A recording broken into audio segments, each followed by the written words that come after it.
pessoal, tudo bem? Esse vídeo tem como objetivo apresentar algumas orientações, algumas sugestões de leitura, pensando naquela aula, nos vários momentos que nós estudamos a ditadura no Brasil, os militares no poder, esses assuntos. Então eu vou apresentar alguns livros para vocês e vou comentá-los. Eu acho que pode ser uma sugestão para quem tem interesse nesse assunto. Começando aqui, bom, é curioso que, na verdade, a ditadura no Brasil, a primeira ditadura não foi a ditadura de 64. Antes já teve Vargas, e antes a primeira ditadura foi quando a República começou. Esse livro, por exemplo, que é o livro Fatos da Ditadura Militar no Brasil, é um livro de 89, e na verdade ele não tem esse nome Frederico Dierce, é um pseudônimo, mas foi escrito por Eduardo Prado, que era um opositor ao Floriano Peixoto. Lembrando que Floriano Peixoto tomou o poder em 1891 e fica até 94. Ele era vice do Marechal Deodoro, assume contra a Constituição previa uma eleição, e ele promove um golpe, uma espécie exerce uma ditadura no Brasil. E no caso Eduardo Prado, né, sob esse pseudônimo, ele tenta combater, ele faz um combate a esse regime, e essa é uma das obras marcantes desse período, que tem uma série de relatos, uma série de dados sobre como a ditadura ela apagava o cidadão, na verdade, onde você tem um governo que pode tudo, o cidadão é aniquilado. Isso que o Eduardo Prado procurou dizer. O Eduardo Prado tem uma outra obra interessante, que é anterior a essa, que foi censurada no Brasil, que é a Invasão Americana, que é uma obra importante, que ele critica a presença do capital, da cultura americana do Brasil. Lembrando que o Eduardo Prado digamos assim, um conservador, militante monarquista e católico. Tá? Bom, agora, um dos movimentos assim, militares essenciais para entender, além da tomada da Primeira República, é o tenentismo, que é um movimento que surge na década de 20, né, 1922, e ele vai chegar a participar, líderes tenentistas vão fazer parte depois até da Aliança Libertadora, que vai assumir o poder em 1930. Essa é uma obra de um historiador, Edgar Carone, que é historiador de São Paulo, e é essencial para entender, né, o tenentismo, para entender esse movimento.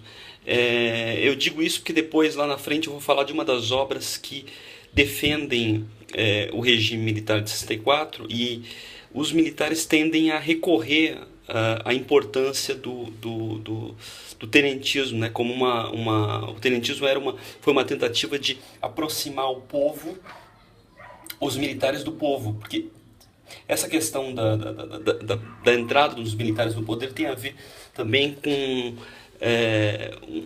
uma parte da sociedade, ou como um grupo que se sente como os representantes da nação. Então é sempre uma entrada para salvação da nação, né? Então, no caso, os tenentistas, eles estavam contra aquela ditadura, aquele movimento, aquela situação oligárquica, aquele governo oligárquico da República, né, da Primeira República, que em 22 ela se torna altamente oligárquico e altamente não democrático, né, com o Arthur Bernardes, e os movimentos tenentistas começam, inclusive tem até um dos mais famosos, que é o movimento Coluna Prestes, né, do Luiz Carlos Prestes. Bom, sobre 64, tem, por exemplo, esse livro é um livro de um autor defensor do regime, Camilo de Oliveira Torres.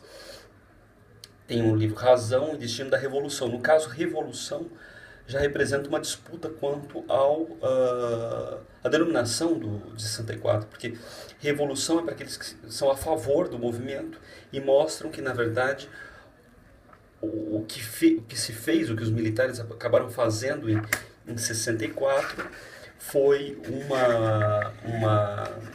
algo progressista, algo positivo, algo que deveria ser feito por conta do perigo que havia para o país. Então foi algo progressista, foi algo para o bem da nação. Né? E eu lembro que esse livro de 64, tá? Ele é um livro que procura fazer justamente a defesa do regime. Né? Agora, um autor que fez parte, né, foi militar, depois se torna historiador, um grande estudioso da história militar no Brasil, Nelson Bernete Sodré. Ele escreve um livro que trata da história militar no Brasil, porém ele é obviamente um grande crítico, né, do que acontece a partir de 64, e ele revela que, na verdade, desde pelo menos muito antes, ou pelo menos ele cita vários fatos e informações importantes que já em 1961, né, havia tentativa já de fazer um golpe militar no Brasil, né? Quando é curioso, ele menciona nessa parte da ditadura frustrada que em 25 de agosto de 1961, quando no dia do soldado, né, o Jânio Quadros renuncia à presidência, já há uma tentativa dos militares, ao invés de aceitarem a entrada de João Goulart no poder, fazendo com que Arnaldo Falcão assumisse, né? Na verdade, Arnaldo Falcão, que era um dos militares, queria que o Teixeira Lott, perdão, assumisse no lugar do João Goulart. Já havia, ou seja, desde 61, algo bastante claro em relação a uma tentativa de golpe no Brasil. Bom, livros que se referem, fazem um bom trabalho historiográfico sobre 1964, isso já é interessante. 64, golpe ou contragolpe, Hélio Silva, um historiador, ou seja, foi um golpe, né, ou algo que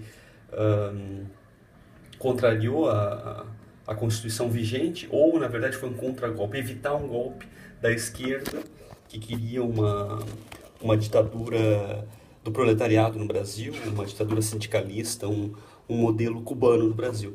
Então ele já tem uma série de informações historiográficas importantes, imagens, já é um trabalho mais, digamos, profissional, né, moderno de história, né, de trabalho historiográfico. E agora, a grande obra, digamos assim, hoje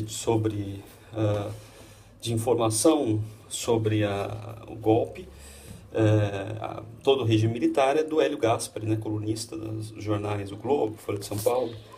E na verdade é uma obra dividida em quatro partes, tá? A primeira, a ditadura envergonhada, ou seja, a ditadura que aparece tímida tem um amplo apoio da sociedade, de movimentos mais conservadores. Ela, porém, já no final desse período que ele narra aqui nesse primeiro livro, que é 68, já aparece, já vai se desenvergonhando, né? Essa ditadura que ele chama, porque já vai executando atos de tortura e executando ações mais radicais. Então aqui ele começa a narrar já o centro, né, do debate desse segundo volume, que ele chama de Ditadura Escancarada, é sobretudo 68, em que a ditadura, né, assume um caráter, como o AI-5, um caráter mais violento. Né? É impressionante a gama de materiais, de informações e de documentação que ele possui. É muito interessante mesmo. Tá? O terceiro, a ditadura derrotada. Tá? Aqui ele já vai descrevendo como dentro, não só por fora, as críticas exteriores, mas também dentro do próprio movimento, dentro da dificuldade da ditadura se manter por si própria. E na medida em que havia eleições, havia congresso, estava sendo cada vez mais complicado de o regime manter a derrota da oposição, mesmo uma oposição controlada, que seria o MDB. O MDB vencia cada vez mais nas eleições, sobretudo na década de 70. Então é por isso que ele apresenta, né, derrotas, né, como uma ditadura já estava se tornando cada vez mais derrotada. Bom, aqui a ditadura encurralada, em que as derrotas já estavam cada vez mais flagrantes e já não dava mais tornava cada vez mais difícil manter aquele regime. Então ele vai narrando isso, vai descrevendo com uma série de dados, como eu falei, muito sólidos, todo esse percurso. Bom, ele é muito fiel aos dados, ao que ele possui como informação, mas é interessante também ter um outro, não seria talvez necessariamente um outro lado, mas uma versão também que tenta contrariar as versões predominantes que a gente tem visto, né, sobretudo através da Comissão da Verdade. Há uma versão na verdade, que poderia dizer assim, não dos militares, mas de um militar que fez parte da ditadura, né, foi membro do DOPS, que é o Carlos Alberto Brilhante Ustra, né, general. Ele tem esse livro, A Verdade Sufocada, a história que a esquerda não quer que o Brasil conheça, ou seja, é um livro que tem lado, não é um livro que se propõe propriamente apenas contar a história, ou através de assim, dados fiéis como o Hélio Gaspari, mas ele apresenta também tudo que ele fala, ele escreve nesse livro, ele procura apresentar provas muito concretas através de informações em relação a outros documentos, ou tendo apresentando dados que a gente às vezes não conhecia, apresentando uma outra versão, dizendo que havia uma guerra, praticamente, que era preciso vencer uma esquerda que queria fazer, na verdade, um verdadeiro golpe no Brasil contra a ordem, a liberdade, e que o Brasil, se não tivesse sido salvo pelos militares, teria caído como Cuba, China.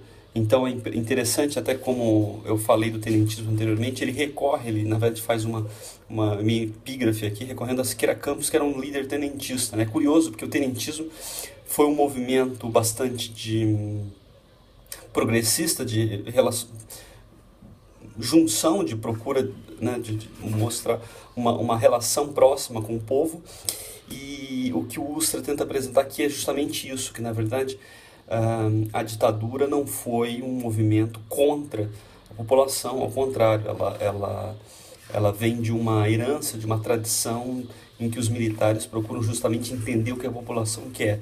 Ou seja, há uma briga, assim, quando a gente percebe aqueles que, nessas descrições sobre esses eventos políticos do Brasil, preciso entender que há sempre lados, e isso faz parte do debate político, né? E que, na verdade, em relação aos eventos que aconteceram no Brasil, há sempre essa discussão quanto quem é capaz de representar, quem é capaz de entender, compreender os destinos, os horizontes dessa sociedade. Tá? Agora, não é à toa, não é de se estranhar a grande quantidade não só de obras, mas também de discussão e também de eventos ligando os militares no Brasil. Isso representa alguma coisa muito forte, que é, de alguma maneira, uma certa incapacidade, uma dificuldade da democracia, ou melhor, a cidadania se exercer aqui, e também a democracia e, na verdade, a população tem uma voz mais autônoma, os cidadãos, e não necessitar tanto de organizações, grupos intermediários, né? Se é que, considerando isso bom ou mal, independente da observação sobre esses eventos, né? Bom, é isso, a gente tenta fazer outros vídeos em outros momentos, e espero que tenham gostado.